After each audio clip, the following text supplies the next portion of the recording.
One of the most common problems that occurs that affects the life of our rotating equipment and bearings is what an older gentleman out in Colorado called assembly errors. And as I said, the first time myself and my partner, Charlie Beal, ever heard that term, we kind of looked at each other and said, what is he talking about? We don't ever have any parts left over. Well, we're going to show you the kinds of things that he was talking about. We're going to give you examples of each one. Then we're going to go to our running simulator. We're going to take it apart. We're going to examine the machine from stem to stern and make sure we've got rid of all the assembly errors before we do a final alignment. All of the assembly errors, as the slide above says, are things that we can do as maintenance mechanics, first line supervisors, engineers supervising the installation of new equipment or writing specifications.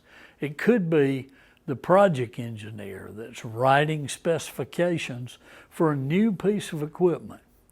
And what we need to put in that specification, for instance, around balance. It doesn't really cost any more money.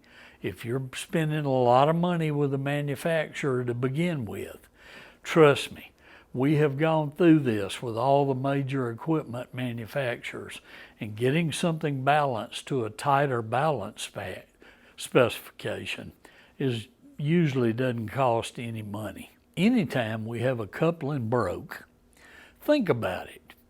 If my keys are the wrong length on both pieces of equipment, let's say a common pump and motor, and we've got a full length key on both sides, if we simply rotate those, even though they may be different lengths, mechanics know frequently the keyway on the motor is not exactly the same length as the keyway on the pump.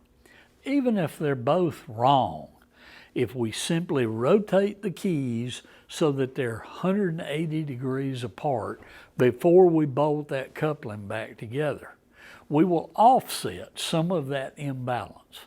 If you will just do that and get the key lengths correct, your vibration will automatically go down 15, 20, 25%.